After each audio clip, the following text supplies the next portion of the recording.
queer. Look at the device the old Sir Digby robot's holding. Sort of stands out from the rest of the picture. Yeah, it's a good substitute. Yeah, but we can't afford to get complacent, Alice. Oh, there goes the whistle for the second half. Watch that left inner, Alice. I stick to her like a shadow.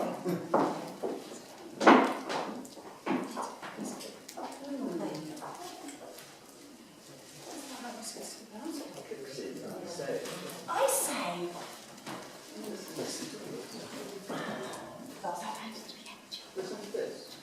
I say, listen to this. It is like it. My first is above in cherubim reign. My second is Sagittarius nickname. My third is in... Let me see. This is it, Trixie. This is a clue. Oh, a real clue.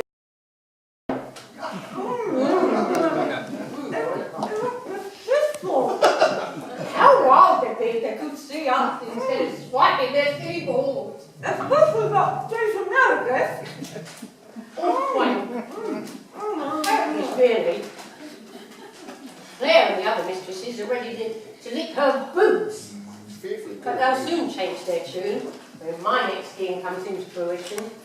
You inspired it, Sybil. Good idea about the geography. It'd be a good idea if yours, Monica. Like geography paper. But you inspired it, Sybil. It would have been nothing without you. I dare say you're right. Oh, Sybil, I do think you have the most gorgeous character of anyone I know. I think so too.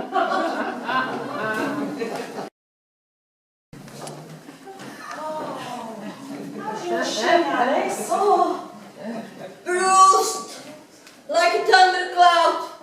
Oh, it's a better lie be bald than Diana's ankle. Or Carol's knee. Or Jay's cracked rib. Oh, I scarcely like to think of the team we're going to have to scrape together for the next match. Or the final, if we reach it. Oh, still chin up. There's some jolly decent players in the fifth. Don't you remember, Claire? The week of the finals, the fifth are away in France. Oh, enough said. Well, that leaves the fourth then. We've got Belinda, Trixie, and the new girl. Oh, come on, chin up. A miracle may happen, and the wounded may recover in time to play. Oh, let's... Wash and change and cheer up the wounded in the sand.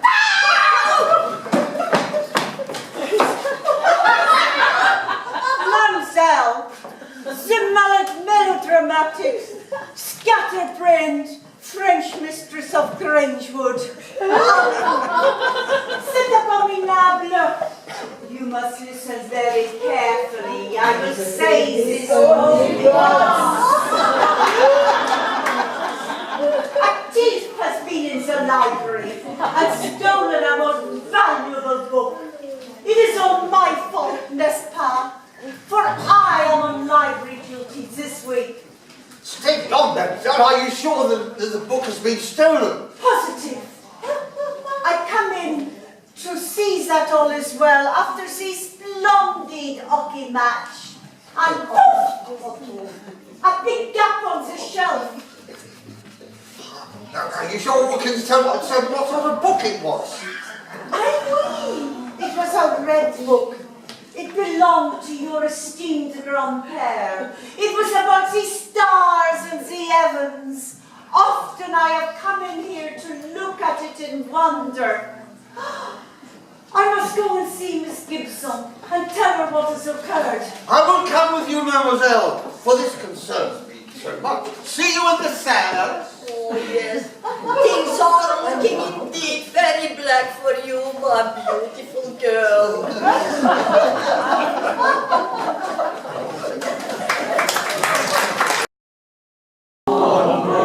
I say, Daisy, I found this in the dorm. It's addressed to you. Reluctantly, Daisy opened the envelope, a feeling of grim foreboding stealing over her. Sybil Burlington's spidery handwriting revealed itself. 1 week, or Grangewood will know the truth about the geography paper. Daisy paled. I say, Daisy, bad news.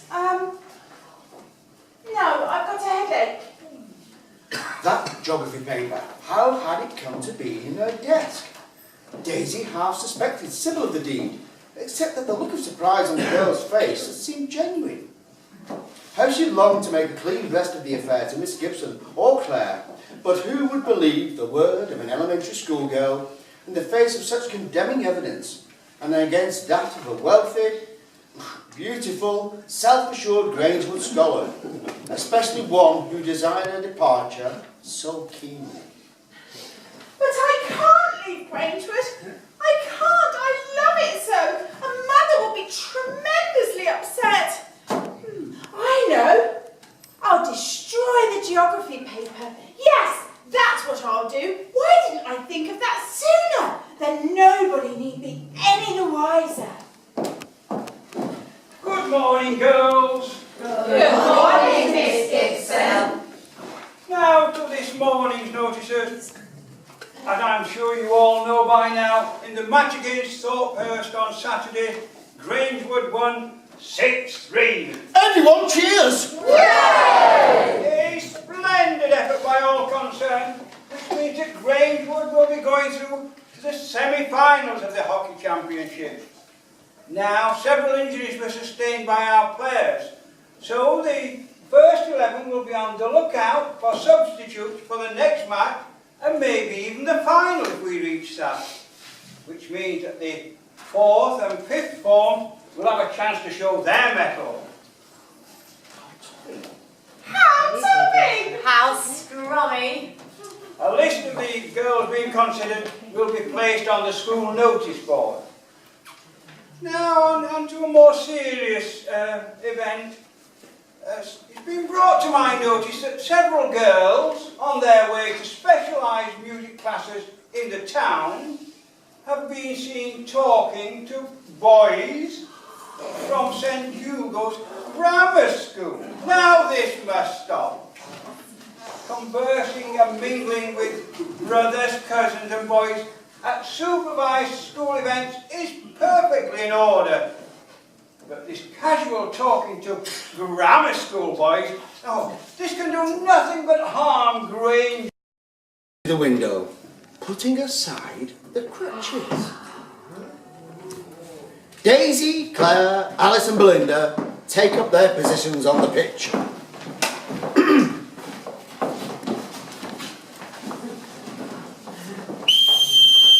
Bully off, Green, we'll have the ball, turn on to right, to the right, to the ball, to the ball, to the wing, take the ball, back, have the ball, don't let it through, oh, don't let it through, back again, back, no! First goal to Berkham. Play on, team. Bully up, to the ball, to right wing, right to the right wing, take the ball, Berkham, to the ball, don't pass it down the field, the wing is clear again, Martha, take the ball, no! Second goal to Berkham. Half-time! Looks like we're going to be beaten hollow. It does look dreadfully grim. I say, sing up, Grangewood. I've been taking some notes. We have to be there, we must. Fine come on our first-rate team, but we still have to settle things. The second half in which we draw level. Those tackles of yours weren't half bad. Young Belinda, but you must watch those. Belinda, that's right. You must decide and block all of the tackles. Remember, when you get the ball, get rid of it fast. Don't hug it. We're allowing Berkham French lead. Advantage is ours this half, and theirs because they've got the wind behind them. Remember, the honour of Grangewood is at stake.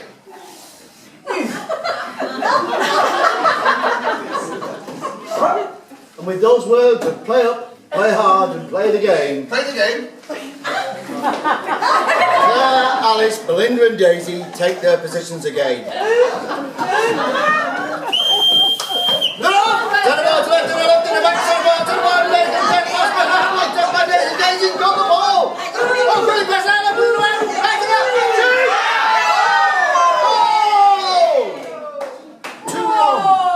2-1 now.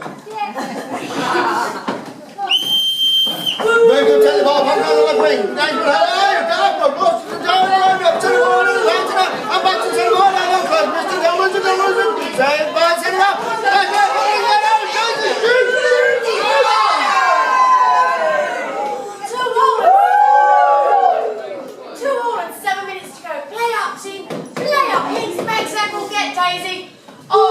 rotters booing her, no doubt led by Sybil Burlington. Play on, Tim!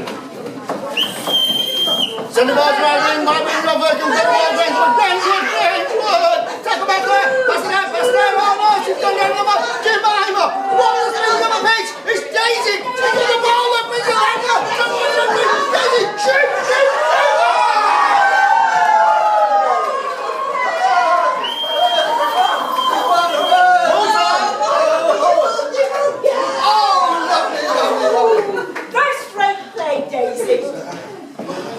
Why, it's the first time in memory that anyone's even ever beaten Birmingham. Well, come on everyone, let us go back for victory team!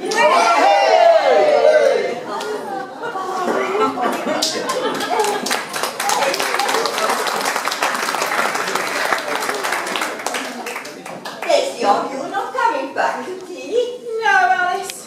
Miss Gibson said I was to go straight back to the sun after the match. But please don't tell Claire. She's awfully bucked. And I wouldn't want to be away from her. See you later. Daisy joins Trixie in the sanatorium, who has taken up her crutches again. Oh, Daisy! Daisy! You are absolutely, uncommonly, gloriously, spiffingly... Oh, they booed me, Trixie. They booed me.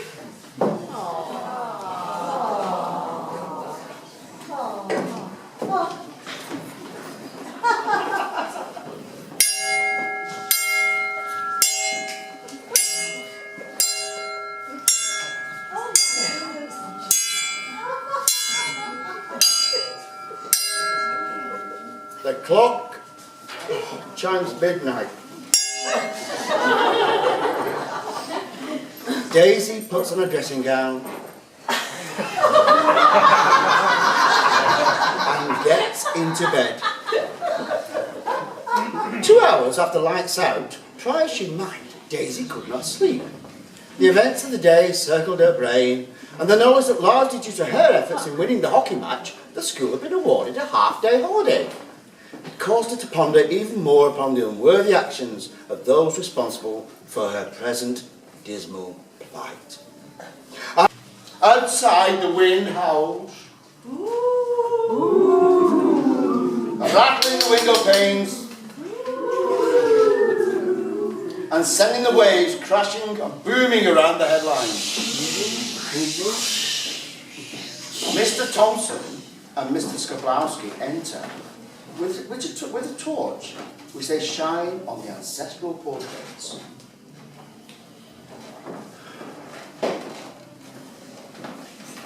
Who is that in the corridor? Matron is long in bed. And the rest of the staff will be in bed by now as well. Maybe it's the seconds setting up a stunt. Mr. Thompson? Perhaps he's planning a burglary. Willie! Oh, you must come, Daisy. You must come. Whatever's the matter? Several of us were having a midnight feast in the caves in the bay to mark our wonderful victory when suddenly the tide came in. Oh, we had to travel up the cliff. Up the cliff. When we got to the top, we couldn't find Monica. Oh, Trixie, the trip. And they were down along the cliff, on the ledge. And the tide got a rope to pull them up. And so they sent me back to get some sheets to tie together to make the rope to pull them up. Oh, Daisy, please, because you're going to get it down anyway tomorrow. You know about knots. Please, would you help us? I could go to Miss Gibson with the most frightful row. Hang on a sec. Here, take my sheets. Daisy and her companions set off along the cliff path that led to the bay. The wind was so strong that it flattened the long grass on the cliff tops, and a three-quarters moon scudded in and out of the ragged black clouds. Out at sea, the wind-whipped waves tossed themselves so high into the air that the two girls could taste the salt spray on their lips. Winnie! Winnie, over here! Daisy leaned over as far as she dared, and there, many feet below, were the pale and pleading faces of Sybil and Monica. Daisy, help us. A reef knot. That's what we need. There. That's done. Right.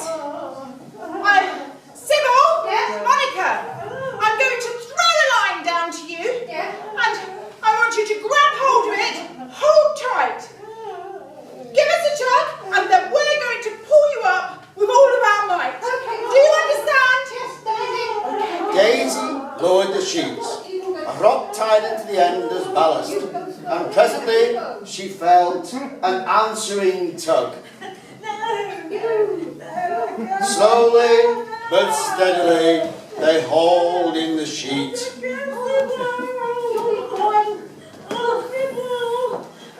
And on the end of it, Sybil. Oh, Sybil, are you okay? No, I am, but Monica, she's in a deadly plump. She's stuck on the ledge, and she won't budge. I tried to make her come up first, but she wouldn't have it. Please save her, Daisy. Monica! Monica! It's no good. She's perfectly insensible to anything but her own fear. I shall have to go down for her myself. Oh, now listen here, you lot. I'm going to go down. I'm going to tie this sheet around Monica. We're both going to come up together. I need you to haul with all of your work. Do you understand? Yes, Daisy. All right, Monica, she's coming. Gingerly, Daisy swung herself down to the narrow and rapidly crumbling ledge to which Monica clung.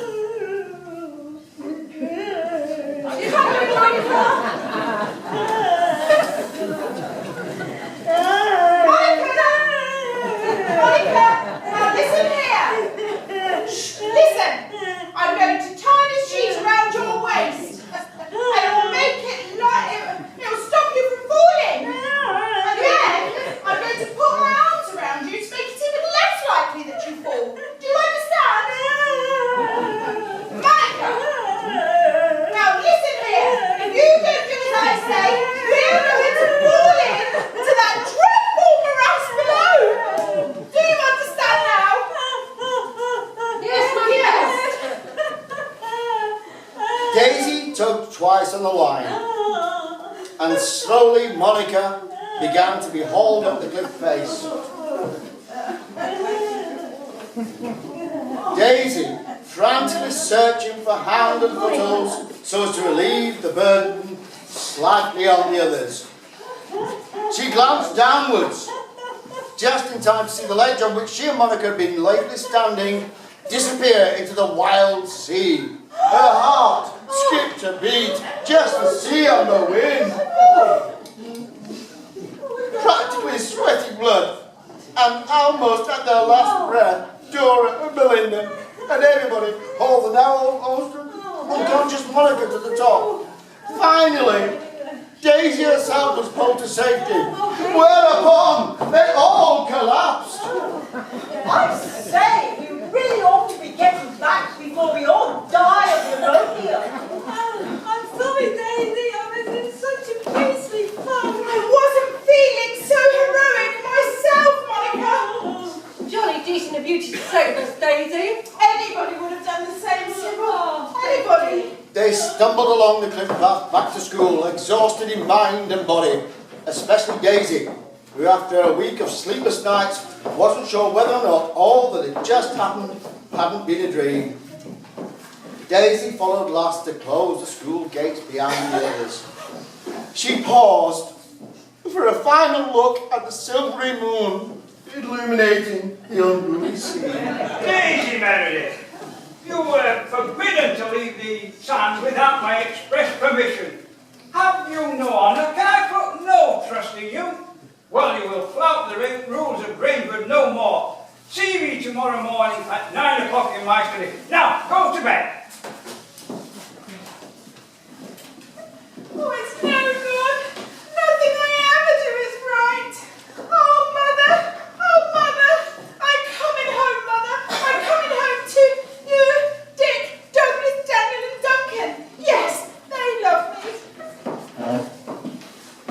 Hardly conscious of her actions, Daisy passed like a sleepwalker through the school corridors and down into the great hall. Some instinct, she knew not what, caused her to turn and gaze at the grim, commanding portrait of the late Sir Digby Beaumont. Daisy gasped. For the peculiar astronomical device that Sir Digby held was radiating a green, glowing light of its own. Luminous paint. Daisy advanced close to the portrait, and there, on the rim of the device, was depicted a symbol she knew all too well, that of a comet.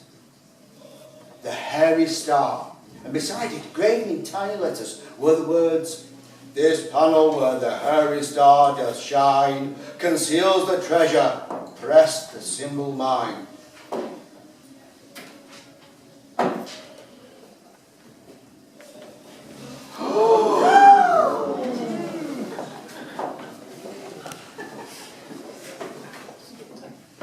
Daisy.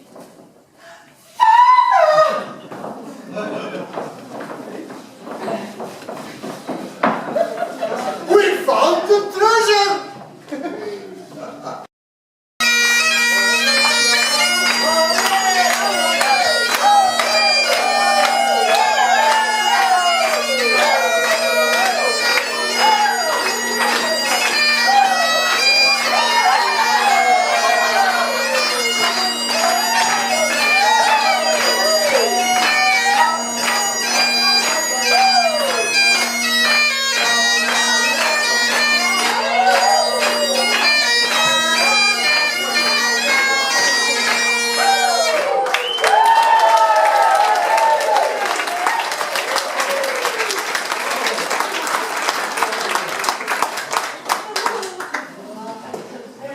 Girls, I would like to announce our two guests of honour who are coming off their boat. Our two guests of honour, you want to try it sometime? They don't need any announcing. First of all, Sir David Beaumont, who I'm pleased to call Uncle. Ladies and gentlemen, or Beaumont as you will know from now on henceforth, and I'm delighted and proud to call her my cousin, School, and this is the heroine of Grangewood, Daisy!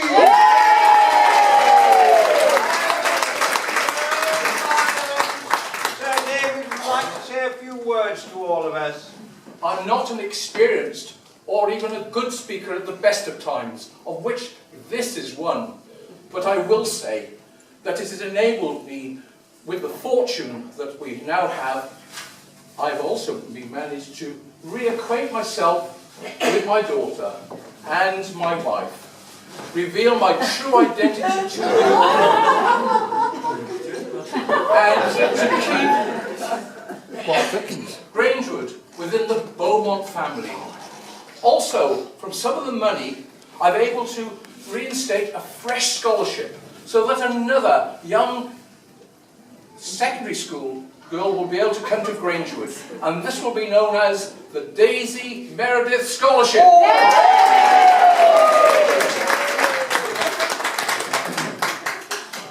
Firstly, I would just like to thank you all for the absolutely top-hole reception that you're giving my father and I this evening. I am once again proud to be a girl of Grangewood, of the upper fourth. We're very proud of you, Daisy. Secondly, I ask you all to accept with open arms all of the future scholarship girls that come to Grangewood. They may have heaps to learn from you about sporting and academic traditions, but my word, have you a lot to learn from them. I look forward to the day when Grangewood becomes truly public and admits all scholars, moneyed or not, within its portals of learning. And I look forward to the day when there is a Grangewood in every town, city and village in England. I'm going to ask her to lead us in the school song. Oh, Daisy, how scrummy everything's turned out to be. Oh, Trix,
we lost a cast member this morning due to the fact of having to fly back to the UK. So, at very last minute, our director, Michael...